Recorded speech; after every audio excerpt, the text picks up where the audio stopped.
Japan has released its annual defense white paper, calling China's military activity a grave concern. It also raised alarm bells over the speed of North Korea's missile development. CNA's Michiyo Ishida has more.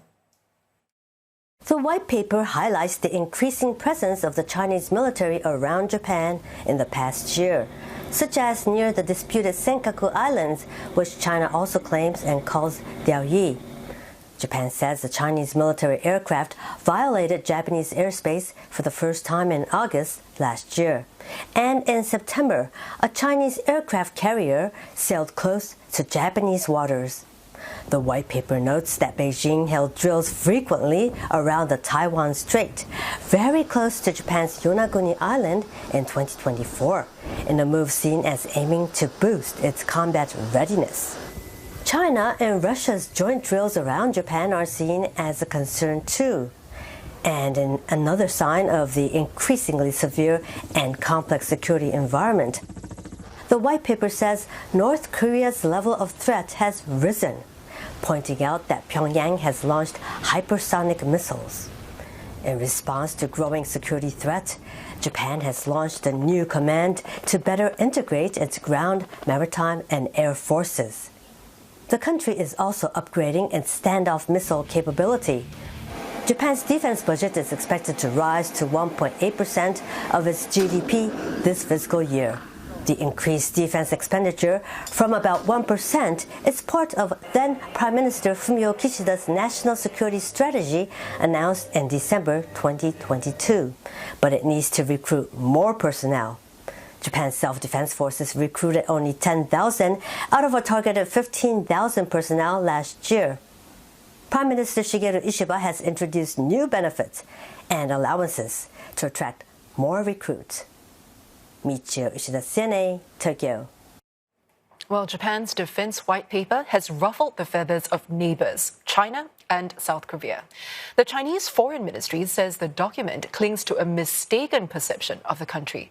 Beijing adding that it unjustifiably interferes in domestic affairs, urging Tokyo to engage in deep self-reflection. South Korea issued strong protests against Japan's renewed claim to disputed islets in the sea between the two nations. The area is known as Dokdo in South Korea, Takeshima in Japan, and Liancourt Rocks in English. The matter has been an ongoing source of friction between the two nations.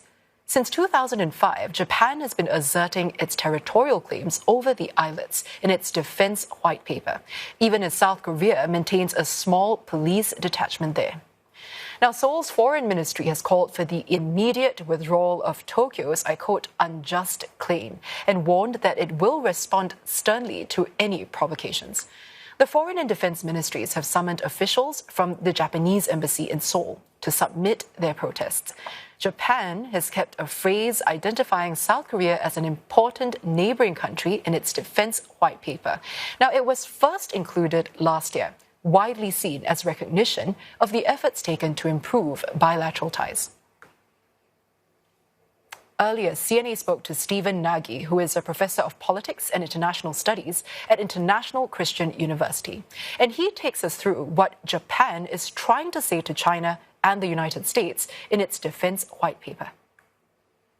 The White House would like Japan and other allies to spend much more in the region. And they want to get some clarity, transparency, because for the United States, if Japan and Australia and other allies are not going to step up to the plate and support the United States defending Taiwan and ultimately defending the interests of both Japan and Australia, but also other states within the region, then the question is, from the United States standpoint, why should we be involved?